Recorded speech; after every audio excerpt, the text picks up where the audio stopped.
theoretical work done together with the group of Joaquim Bloch at Barcelona, where he involved us in modeling some studies that he did experimentally, trying to understand the action of topo 2 isomerases on supercoiled knotted DNA. That is actually eukaryotic chromosomes, so that is what is the mini chromosomes. And then we try to broaden the consideration to what are the structural and dynamical features of non-supercoiled DNA. And then we will enter into a second part of the talk, where I will look into the translocation properties of knotted DNA and then tangled RNAs. So for the first part, so talking about knots in supercoiled DNA, probably the best way to start is to set a baseline for the knotting properties of DNA in equilibrium. And I would like to recall this beautiful experiment that was carried out in Corsarelli's group, starting 30 years ago now. They considered the bacteriophage before they extracted the DNA that is 10 kilobases long. And so happens that the viral DNA of this bacteriophage is made of a double-stranded DNA, but it's terminated by two complementary single-strand segments. So when these segments have the chance to meet in solution, they can unite and they can circularize the DNA.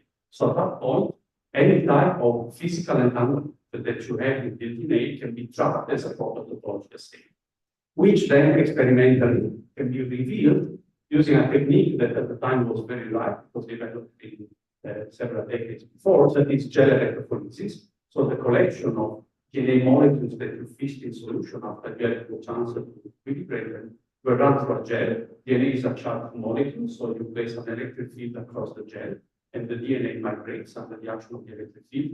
But of course, the DNA will engage the obstacles posed by the gel in a different manner according to the topological state. Maybe that's not the first thing that comes to your mind as a prediction, but it's certainly what you see experimentally. And over the years, people have been able to interpret these discrete bands that correspond to different discretized migration velocities of DNA into the gel and associate these bands with different topological states. That has been established using micrographs, extracting DNA from these bands here, looking them with the electron microscope, and finding out that indeed it corresponds to different states. So the outcome of these experimental measures is that you have a certain abundance of different type of knots that you can figure out from the intensity of the bands here, and it corresponds to the different percentages of knotted populations that you have in it. Because the ligation that occurs is this annealing of the two ends is non-covalent.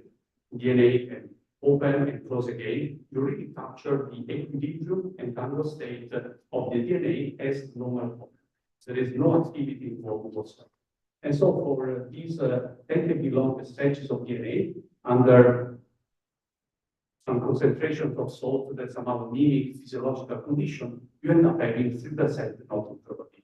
So that sets us the baseline for what happens. But of course, in the cell, situations are very different because DNA is not just a passive polymer sitting around, it is constantly being processed by enzymes, and there are various types of enzymes that do all sorts of transactions on DNA.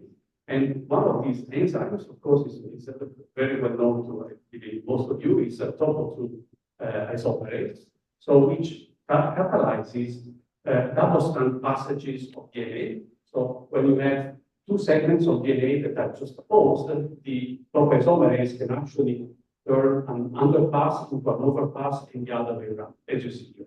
So that can, of course, if you do these passages in correspondence of essential crossings of the knot, irreducible crossings of the knots, you can change the topological state. You can take a knotted molecule to an unknotted form or the other way around. So in this beautiful experiment, another in the series by Corsarelli and co-workers, done a few years later, they showed that if you start with the baseline 3% knotting probability that we have seen before, if you just add smaller stoichiometric amounts of topo 2 in solution, then you bring down this knotting probability to very, very low levels, well below the equilibrium. And this cannot happen could not happen if topoisomerase would just perform random.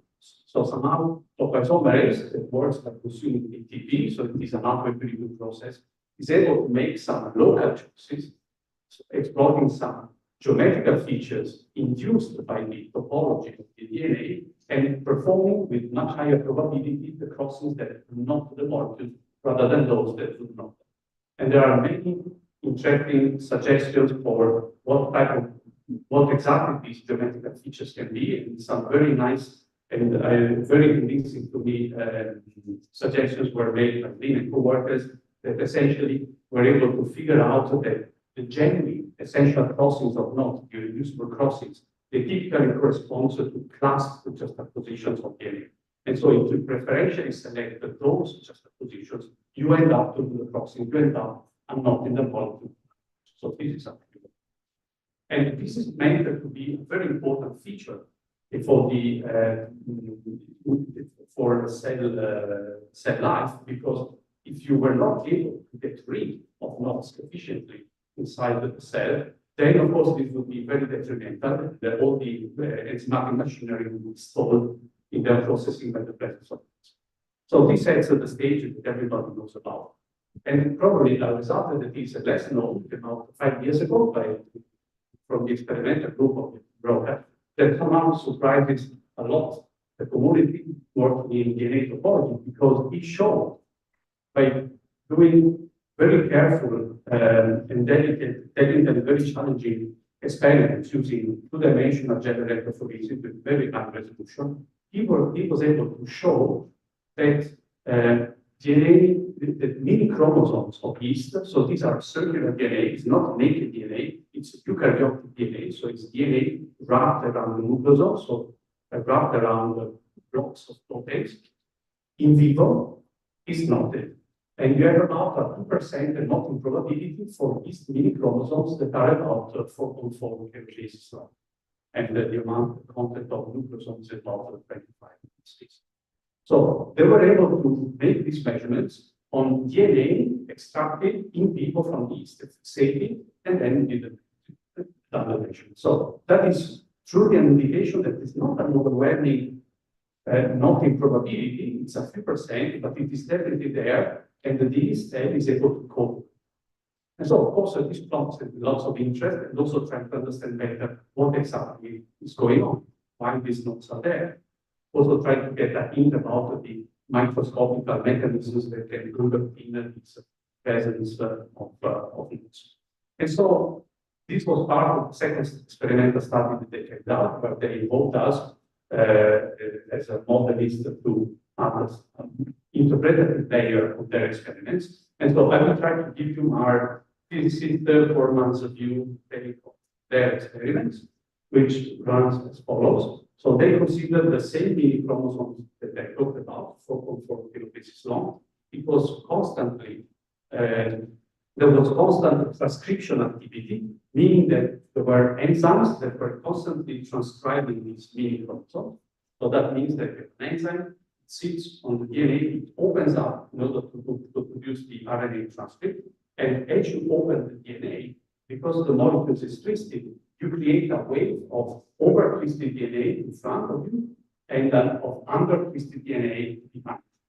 And if you didn't have any enzyme to relieve the torsional stress, then of course the polymerase would not be able to proceed any further, it would just jump. And there are many enzymes that take care of relieving this torsional stress, over and under stress, positive supercalling to negative supercalling. So one enzyme is topo1, topoisomerase 1. So this is an enzyme that makes DNA, so it only cuts one strand, and this strand, once that is cut, can swivel, and then of course you can relieve torsional stress in this way.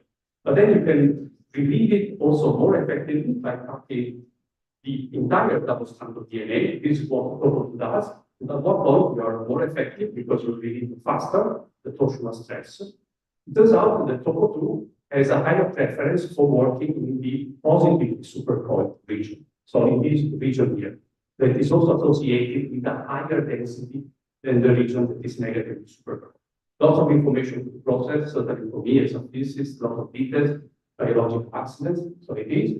And topoisomerase, while it can, of course, relieve torsional stress, can also introduce knots, because it can perform or remove knots. It can perform over and under passes, which is something that topo1 can do. And so the result of all these complicated balance is that, on average, there is an homeostatic balance in favor of negative supercoiling, native mean circles, and you have about baseline of the 2% not probability that we mentioned before. So if you wanted to understand what is actually going on in this activity of top isomerase that involves two things, relieving supercoiling and or changing the topology, you needed to somehow disentangle these two actions here. And they were able to do it using a clever choice of yeast strain. So they consider some mutant yeast. In place of the normal wild type topo2 enzyme, they introduced a thermally labile topo2. So this is an enzyme that if you take it from up to 37 degrees, so yeast is normally cultured at 26 degrees Celsius. If you take it to 37 Celsius degrees, you essentially inactivate the enzyme. It does not die immediately, it gets inactivated over a time scale of a few tens of minutes. Okay, so it has a typical. And on top of this, so by this, if you inactivate it, you prevent the double action of topo2. That is relieving positive supercoiling and doing or introducing and removing or introducing loss.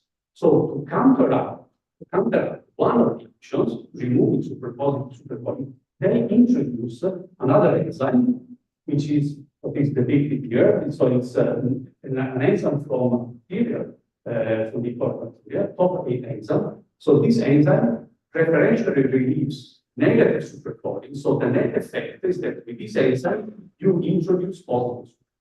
So in this way, you can switch off the topo action.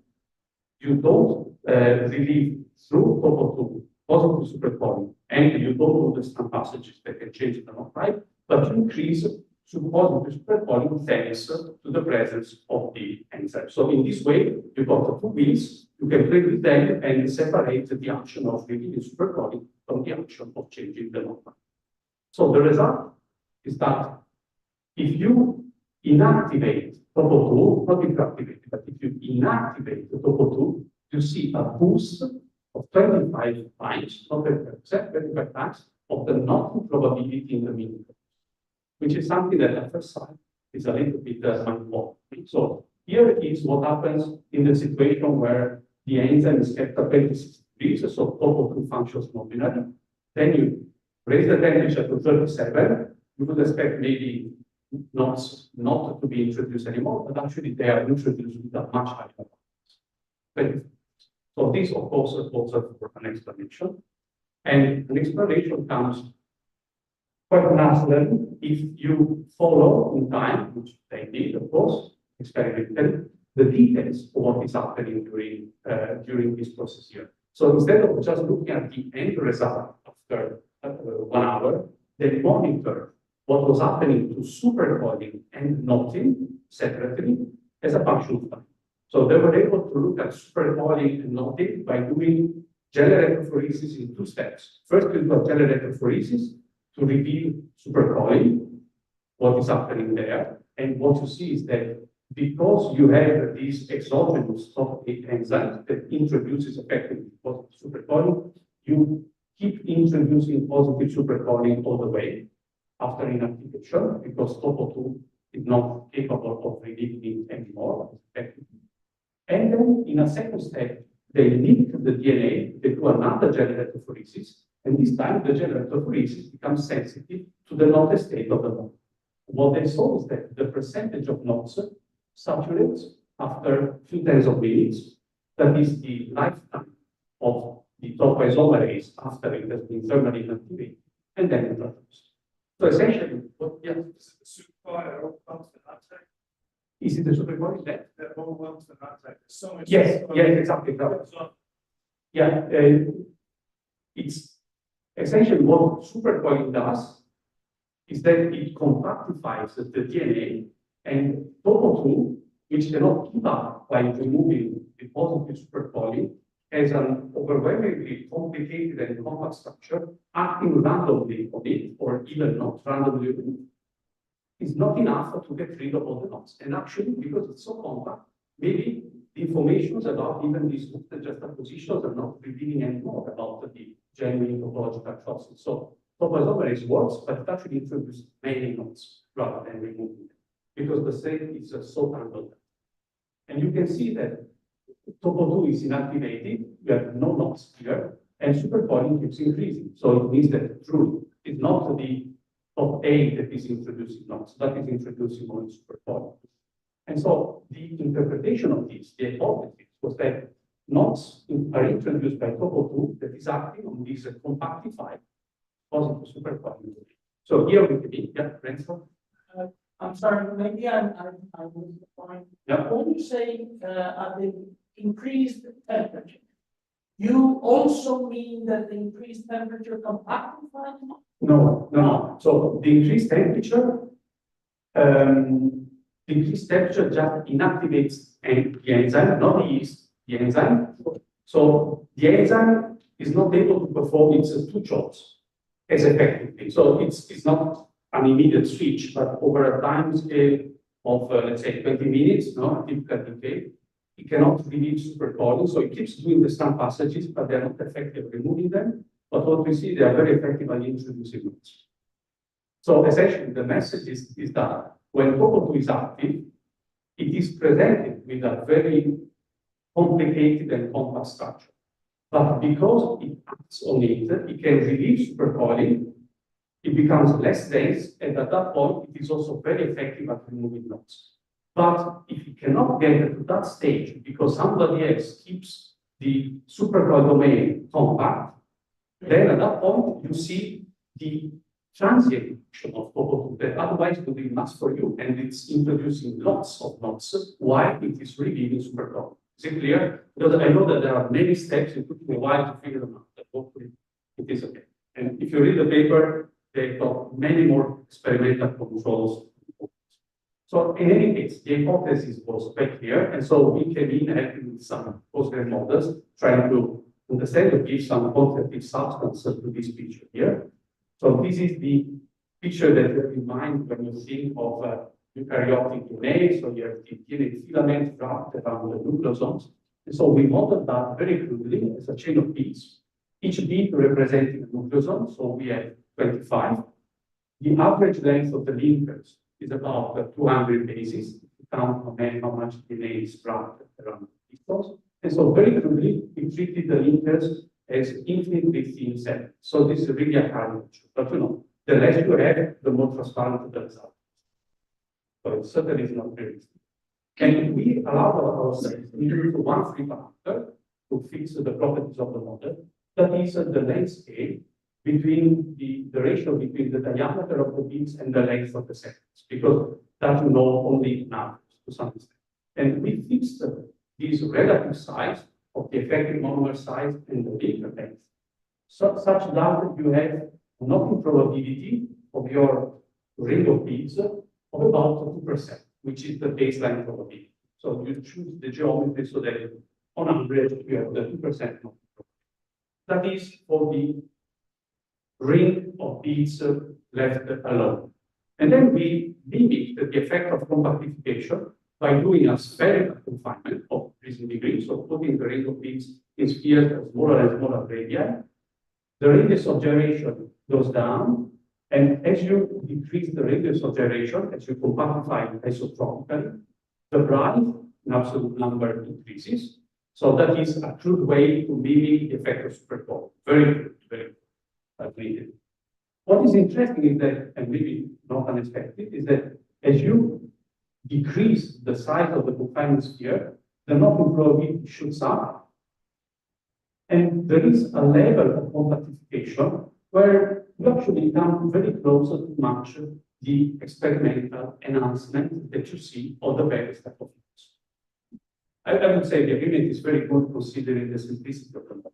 So somehow, with very little ingredients, you can truly ascribe the boost of the knocking probability to a compactification of the supercoil domain, assuming that at that point there is so little structural information that topoisomerase can use that the passages that it performs are random, and you end up with this huge level of knots. And so the consideration is that through these clever experiments, Topo2 was put in a transit situation where to relieve the positive supercoiling, you find that the dark side of Topo2 that is capable of introducing knots rather than removing them. And eventually, then, because we know homeostatic is 2%, this can only be a transient, where there is nobody else that keeps introducing the supercoiling that you need.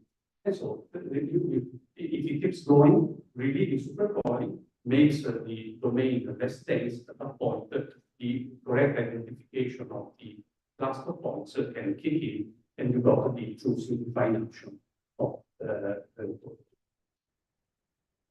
So, a question that is related to that is, if we go beyond the model that I presented so far, and we want to get a more realistic insight, a more realistic structural model for supercoiled knotted DNA, what would it look like? And especially, what would be its dynamics? And how would that be related to the capability of Topo2 to recognize the feature that can explore in order to perform the action? Because just remember, not only you need to identify substructural features, but the structural features need to be persistent enough for the enzyme to recognize them when it is activated. So there are lots of steps, not only the instantaneous configuration, but also a dynamic consideration. We do know how supercoiled DNA looks like, and here I put this slide that summarizes the beautiful work that Liz did in conjunction with the group of Sarah Harris, where they used atomistic simulations as an aid to interpret and give a more explicit face to cryo-EM data obtained experimentally. So they considered small circles of DNA, naked DNA, so no nucleosomes. These were only 330 base pair long, so fairly small.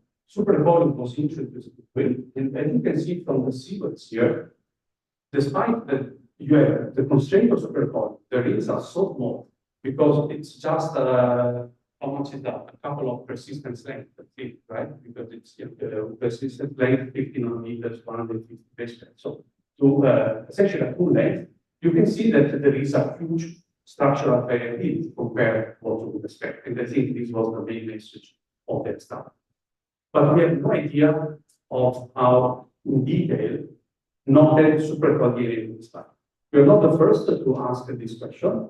There have been previous work by Andrzej Stasiak, Johnny Dieter, and Jan Pitts that used a causal model to understand what is the interplay between knots and supercoiling. That was done with justified model with a simplified force field. So it's interesting to see what happens when you consider more realistic. And towards that, we used the oxygenated model built by Doyle and workers in Oxford. So it is not an atomistic model, it is a sort of mesoscopic, not fully post-grain. Each base is represented by 3 interaction centers, one for the sugar, one for the phosphate, one for the base group. It accounts for base pairing, stacking interactions, bending rigidity, twisting rigidity. And so essentially you have a full description, not entirely atomistic, but a full description of DNA double helix. You can open up, you can for bubbles, defects, and so on. So we thought it was a good candidate model to study what happens when you combine knots and super. And we were interested, and the model is still a simplified model, so as I wrote here, it's implicit solvent with no explicit treatment of counteractions, which can be. So we consider DNA rings of 2 kilobases. So we have in mind the bacterial DNA, which is kept at a negative supercoiling of 5%, and this is what we use. We consider 2 different topologies, high-crossing knots, which are found in electrophoretic measurements. They offer the same complexity, different topologies, so it's a good pair, and also use unknotted DNA for parts.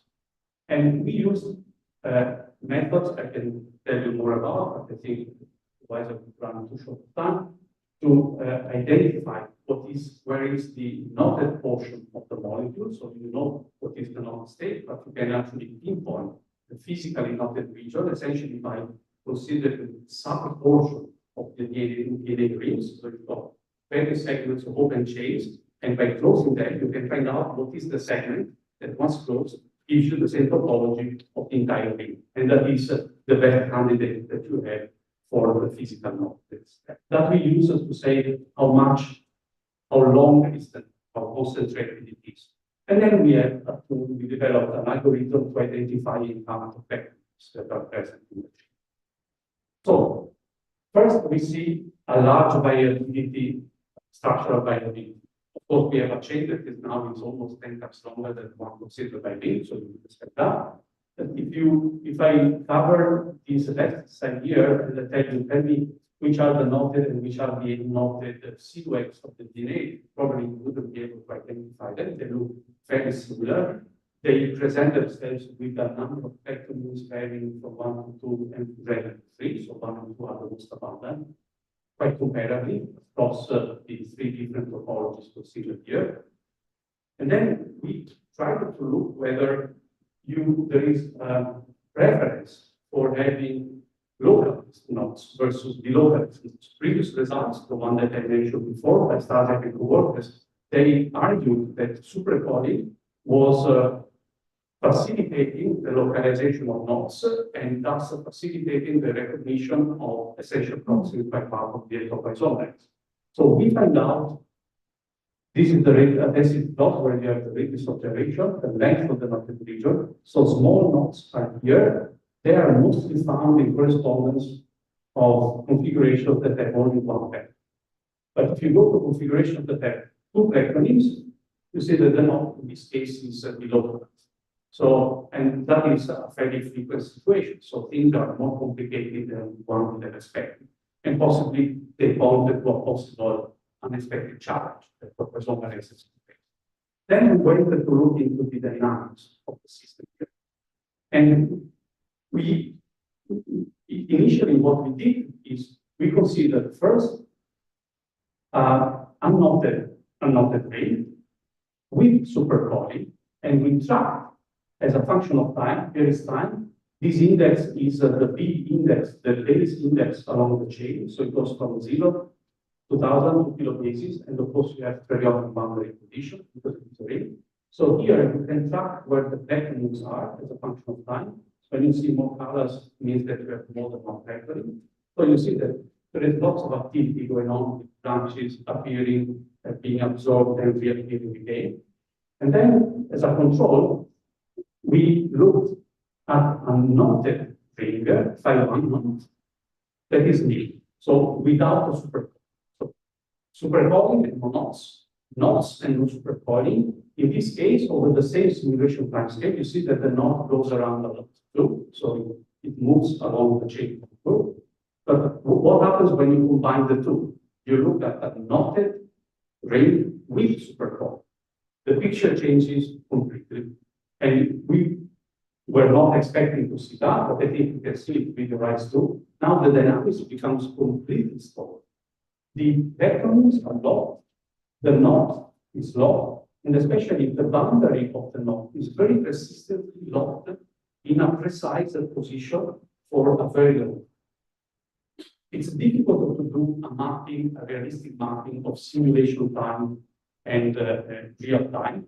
But somehow if you wanted to do that, in consideration based on diffusion coefficient and so on, the simulation time that we are considering here is about 1.5 milliseconds, which people tell me is a reasonable time for enzymes to recognize the substrate and act upon. So essentially, the presence of supercalling, even if it doesn't localize the knot and present itself in a very tight conformation, the total to be recognized, is capable of pinning and pin, especially the boundaries, the irreducible proxy, so that the recognition can be facilitated from a clinical form. Otherwise, it would be too volatile and factor. So this concludes the largest part of the talk. In the next 10 minutes, right? We have 32 minutes. Okay. 30 minutes, whatever. I will tell you about the other topic that I mentioned, that is partly related to what I talked so far, that is the mechanical properties of knotted DNA. What happens when you when you drive DNA through an ampule? This is a problem. It's one of the possible mechanical manipulations that you can do at a single molecule level. DNA is not the only one. You can do atomic spectroscopy, you can use optical quizzes. But I found core translocation particularly interesting because it's so versatile and it can provide lots of biochemical information that people can use to sequence DNA and lots of structural information too, very cheap, as I'm told by experimenters. So the idea to translocate nucleic acids through narrow pores goes back a long time. I think at the end of the 80s by Dimmer. No setup of experimental setup to do that was available at the time, but the Dimmer envisioned that if you drag a molecule and with DNA, you can drag a molecule to a pore with an electric field, not as you do with electrophoresis.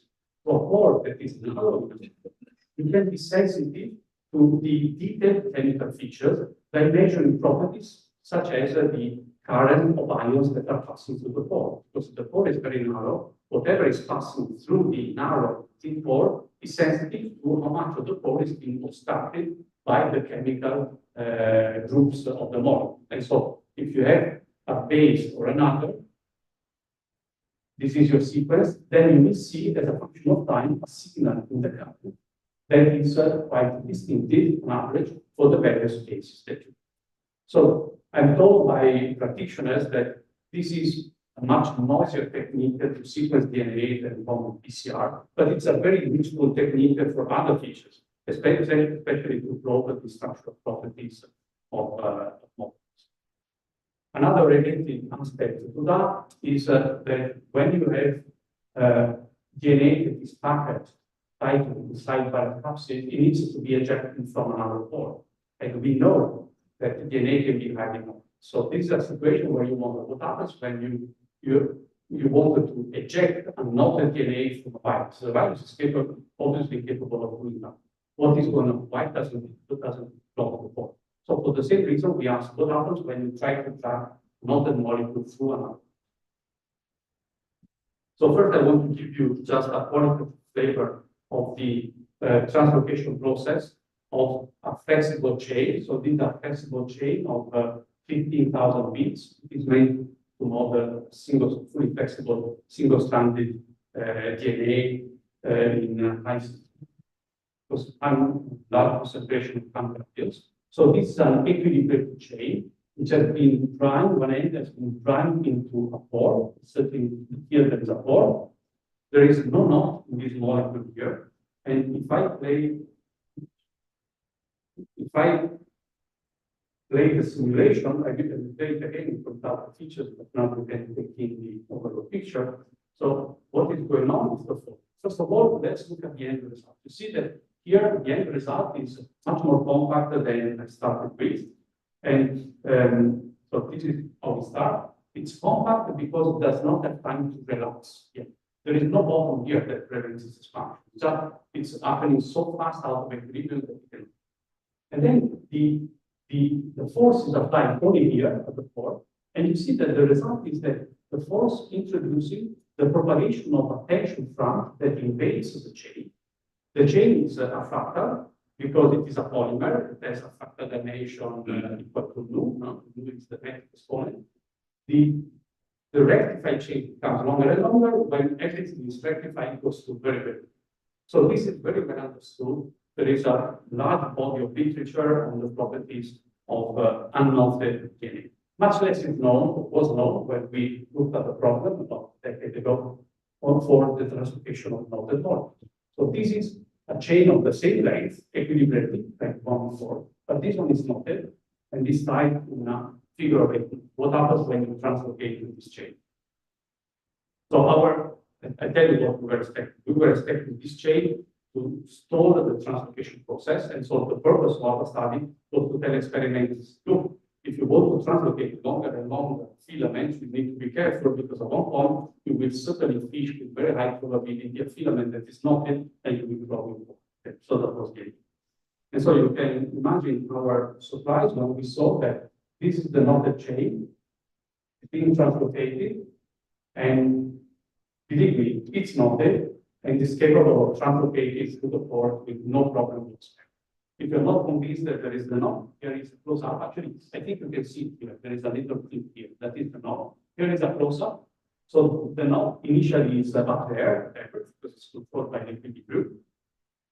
Now the knot has arrived here, stays there because it cannot pass through the pore because it's narrow, but the chain is able to slide along its knot contour and proceed again.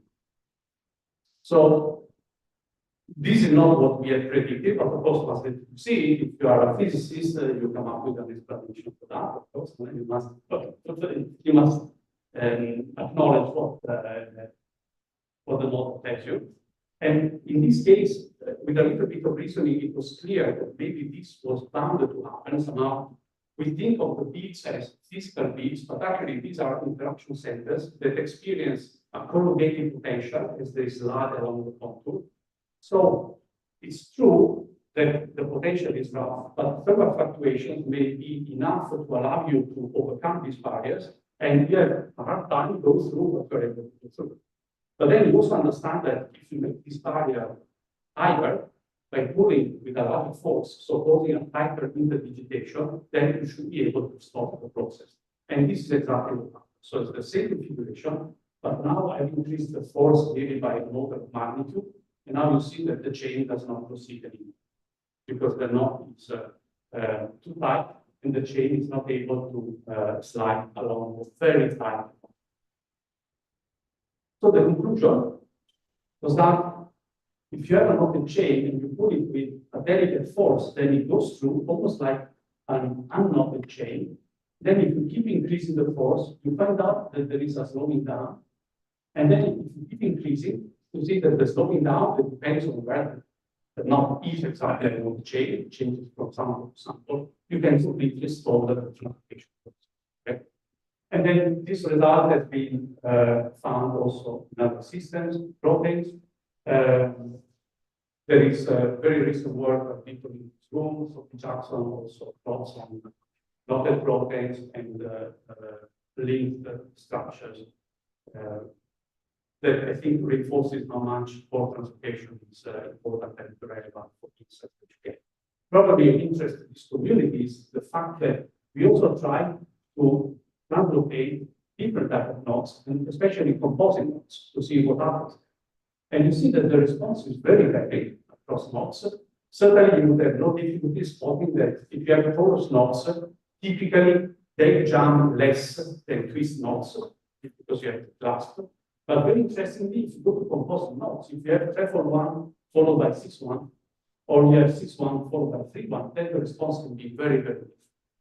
And so, if a mathematician wanted to say, this is a non-commutative effect for translocation, it has to do with the fact that the translocation process is like a dissipative process.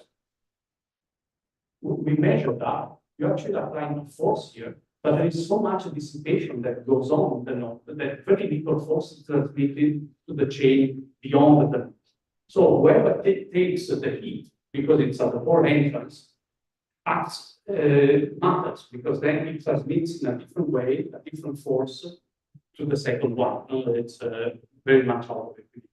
And here you see how much this reduction or transmission of the initial tension to the outer tension depends on the strength of the potential, the various types of families of knots.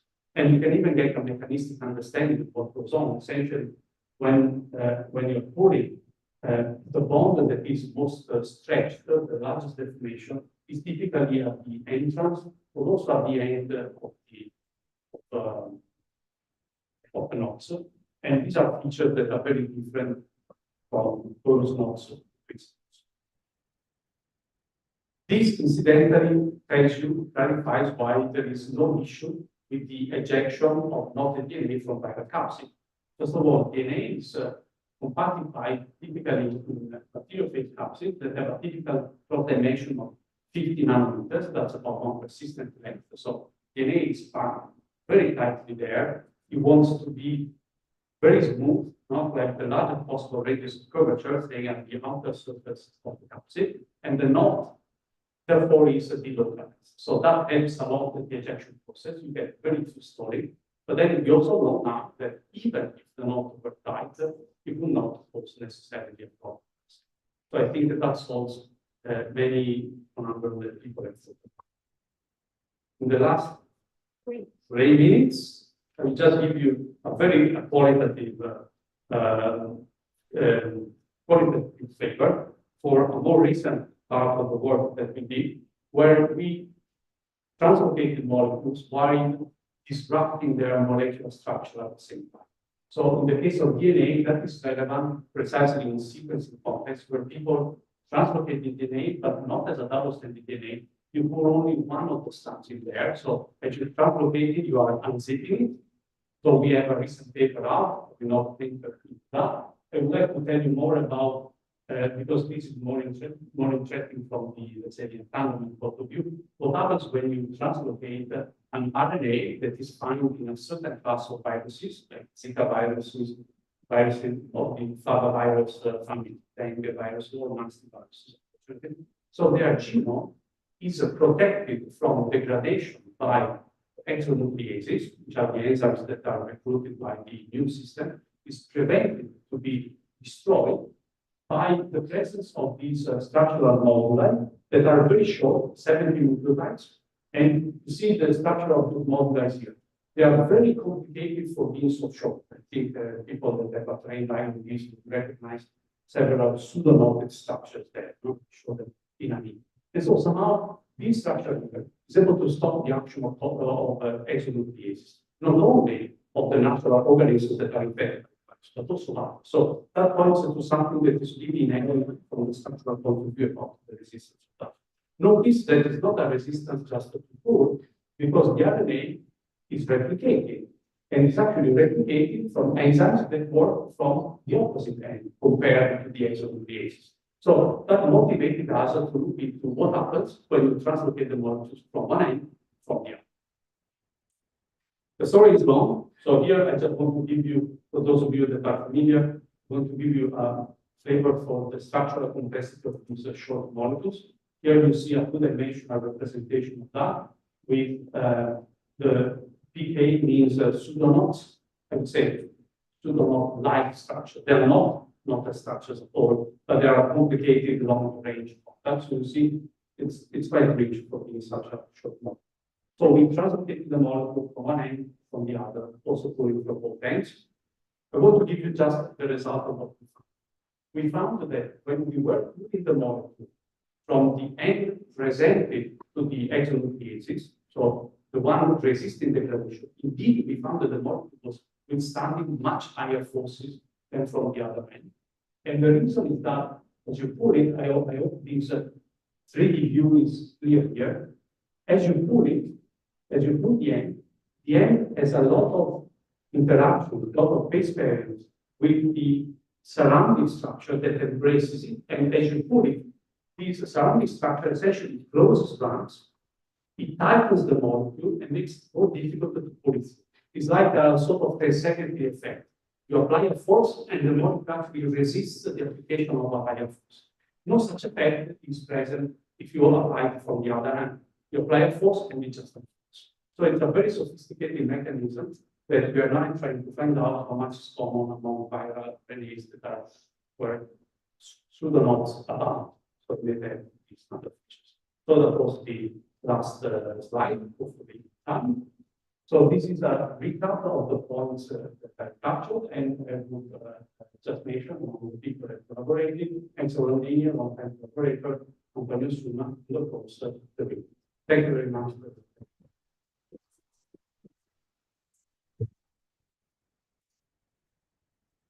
Very much, Cristian, for getting the session started. We have over 2 minutes, so we have many questions. Let's go to the third row first. Thank you for the nice talk, Cristian. So I have a couple of questions. Have you thought about the chirality, the effect of chirality, for instance, when you are translocating the nodes, since DNA is right-handed, right? Right. What will happen if you have like a 3-1 or a -3-1 node? And also, in the first part where you have the 5-1 supercoiled plasmid that you localize, that it helps to localize the node. Yes. for instance, if you have negative supercoiling or positive supercoiling, it will change the length of the RNA. I think these are very interesting questions.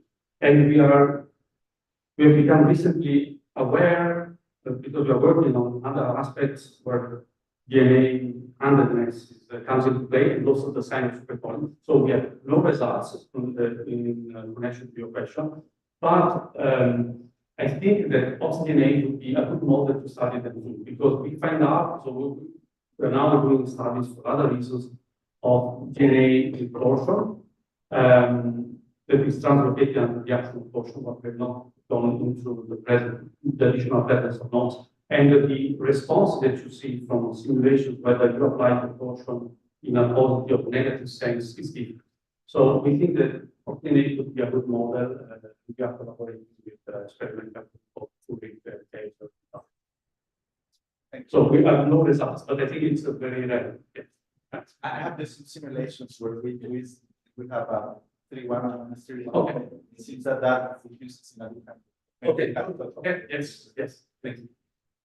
So pardon the ignorance, but how do you control in your simulations which end of the molecule to pull?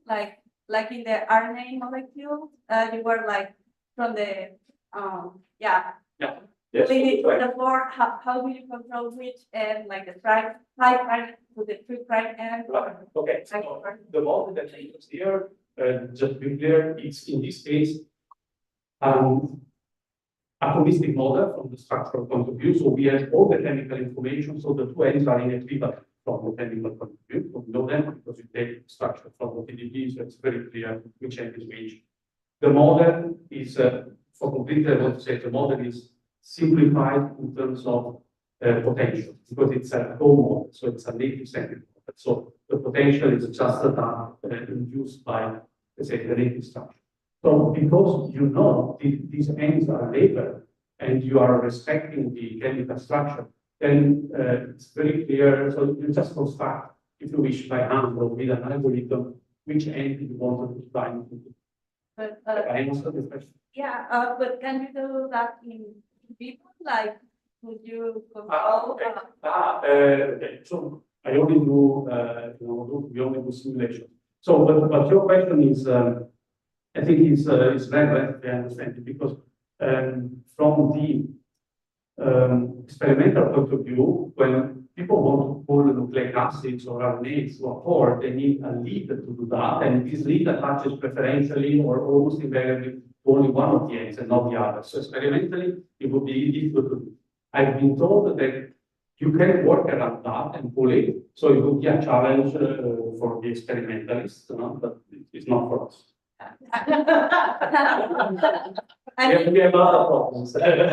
I mean, it would be interesting if it occurs like randomly, or if there is a preference of certain end of the molecule to go through the pore. Yeah, so I think the transactions of these molecules by enzymes, those are very chemically directed. So absolutely exist. They attack the 5' end. Replicase, transcriptase, they attack the 3' end. So the enzymes know how to do it. So, yeah. So in the local work, both in the experiment and the simulations, you saw 3 1s, 4 1s, and 5 1 plus 5 2. Right. Where's the 3 1 plus 4 1? 3 1 plus 3. Okay, no, okay. Sorry, pardon me. I think I understand the notation of okay.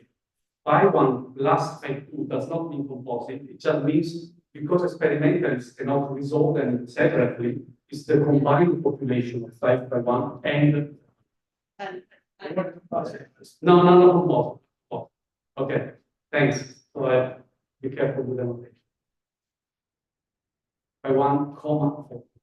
I have a semi-related question, may or may not make sense saying it. But so I think in like the first gels that you showed, there's just one 5' crossing band. Then in the 2B gel, there's a 5' 1, 5' 2 band. And I think like especially if the higher You tell me when to stop. This one here? No. Well, my question basically is besides the minimum crossing number, what the ability besides the minimal process. So I find it very surprising, but it seems that it's almost entirely predicted by that, at least experimental. No? Because people, you do see these discretized bands and with electron micrographs subjecting the DNA to retain to make it thicker so that you can resolve the crossing. People have found that these bands are monodispersed. So I'm also puzzled. No? If you have a very intricate unknotted DNA that is all bundled up, would really this travel like a? It seems that somehow maybe it has enough time to relax. So experimentally, take it as a fact, no, that it is. What I know is that both theoretically and computationally, you can get into simplify the models, but people have looked into various aspects of this.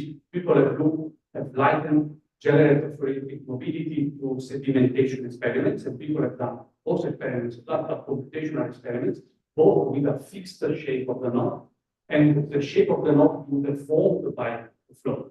And they found out that indeed, if you even have additional geometrical entanglement, doesn't matter.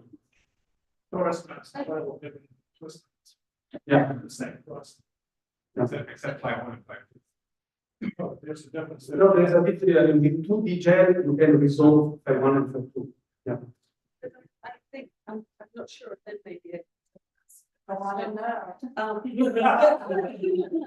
But presumably, I mean, you say you don't know why unwanted but highly entangled piece of DNA doesn't migrate at a different speed through the gel. But presumably that's because it is interacting with the gel matrix, which may be getting rid of a lot of its structure. So the only thing that you retain is the difference between the knots. So maybe it's cold.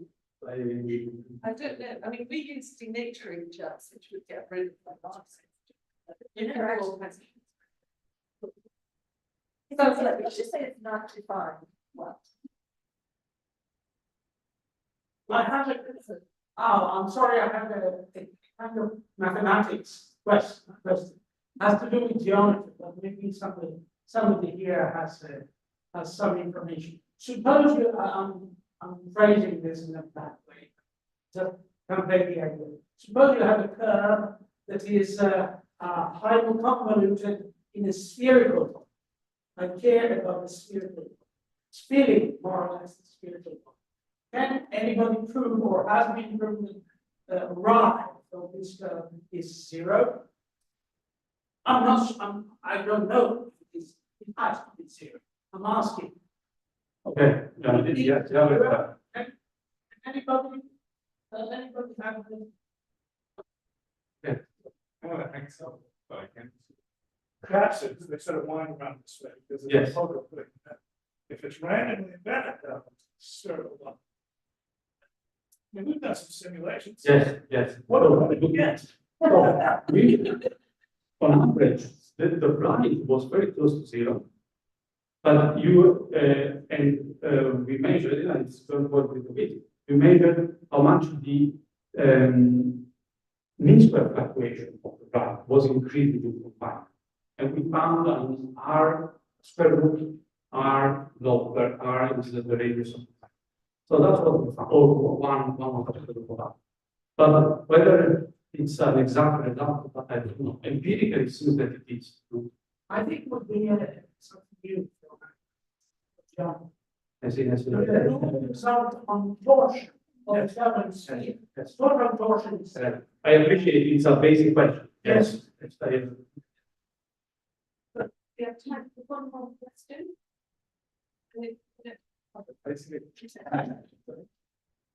No, please, I'll ask Christian. But it was just about when you are concentrating about. Is it a diffusive? Is it diffusive, the movement of the knot that you have? No, it's not diffusive. The knot, I also have time graphs of the position of the knot. The knot is dragged very fast.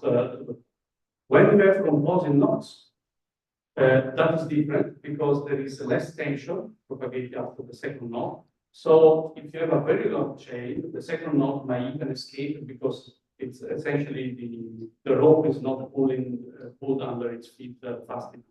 But the first knot is always cannot escape. Well, very, very, very. No, I